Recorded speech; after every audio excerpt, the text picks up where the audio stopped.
Okay, so my name's Austin, and this is a video on why I love the album GNX by Kendrick Lamar. So, there are certain forms of art, like paintings and sculptures, where the audience member gets to see the entire piece in an instant. All of it they get in a single moment. There are other forms like movies and novels and music where this isn't the case, right? It takes time to work through the entire piece for someone to experience the entire work of art. And I think this creates a certain problem for artists that engage in these forms of, how do I communicate a bigger picture? How do I create an overarching message in what I'm working on? Kendrick Lamar is an artist that I think has approached this problem in interesting ways throughout his career. You look at an album like Good Kid, Mad City, throughout the tracks, through skits on the tracks, he is able to create a narrative, a single story about him and his friends that, as you listen to the album from top to bottom, you keep getting new little pieces of. And as you're getting this story, you start to realize, in each track, you think about the overall story you're being told. And once you start thinking about this story and the themes that it might have, you can now begin to, think about how each individual song that you're listening to plays into the ideas of that story and plays into some kind of, bigger picture within the album.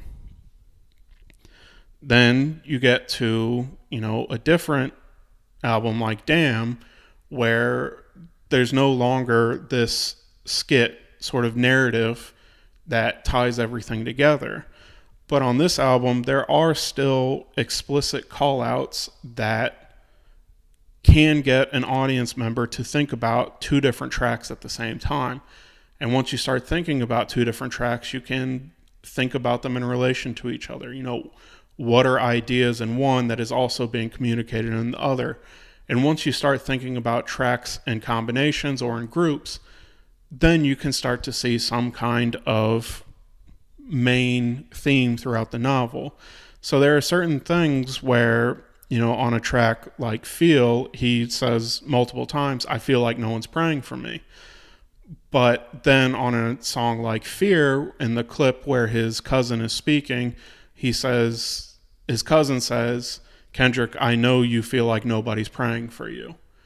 Where it's these two things are, it's essentially the same exact phrase, just being uttered in two different contexts. Where it's, I feel like nobody's praying for me, and Kendrick, I know you feel like nobody's praying for you. Right? This is a very direct tie between these two songs. And once it comes out like that, if you're listening through the album, you can sort of think, oh yeah, this was said in that song. And now you think about the two songs together. So this is another way, sort of you have the Good Kid, Mad City with the story that's continued throughout the songs. And then you have something like Damn, where there's direct connections between two different tracks. Then you get to an album like GNX, where, unlike the other two examples I've given, there is no explicit connection between any of the songs, right? This doesn't mean the songs aren't linked together. It's just no direct flags between them. It's as if the responsibility of finding the connections is placed entirely on the audience member. There's certain ideas that are the same between songs. There's certain ideas that contradict each other. Like thinking about a song like Whacked Out Murals, where he says, when he's talking about bridges that other people are burning, it's like, how many bridges have been burned? All of them. It's over with, right? This idea of it's done. And then you get to a song like Reincarnated, where it's, every individual is only a version of you. How can they forgive when there's no forgiveness in your heart? Right? These are two just completely opposite ideas. One of them, it's over with, it's done. And then the other one is a strong message about forgiveness. And so there is a connection between these two songs, but it's just entirely on the audience member to find it, right? There is no explicit connection. And I'm not saying this is inherently better than some kind of central narrative or explicit callouts between tracks, but I do think it gives the opportunity, sort of this no clear connection between two songs that are linked together. I do think that this method gives the opportunity to communicate an interesting idea, sort of overarching message. I talked about, when I was going through Infinite Jest and the stories of the Boston AA meeting, this idea that a person is ready within, at the very least, that novel to take on a journey of sobriety when they stop trying to explain themselves, when they simply state what happened, right? They don't try to explain away the reasons why they abuse a certain substance. They don't go into the, if you had my problems, you drink too kind of thing. They simply, in the stories that they tell about their life, they've reached a point where they simply state what happens, a series of facts. And it's at this point that they've kind of come into acceptance of themselves and their situation. Once they no longer try to explain it away, they're truly in acceptance of themselves.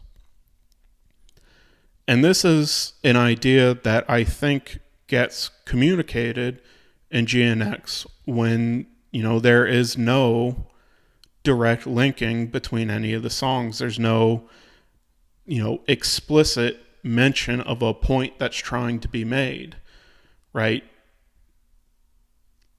In a way, that sort of serves as an explanation. But instead of trying to explain the themes that he's putting together, instead of that, he just simply lays out different parts of him, right? That's how you can have contradictions, like on Whacked Out Murals, like it's over with. You can have that on one song and then on another talk about forgiveness, right? This is simply stating parts of who he is, that there are parts of me that just want to call things off, say it's done. There are parts of me that are forgiving, and there are parts of me that know forgiveness is always the best way to go. But I am not the same at all points in time. I am contradictory. And I think this is an idea that can only be communicated by someone who is in acceptance of their humanity, that understands that,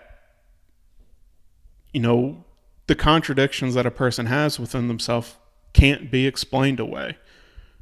They are simply a fact of being human, right? This is something that none of us can fight. We will always be contradictory in some degree. And so, in the way that this album is laid out, with no direct links between anything, it's like any idea of explanation has disappeared.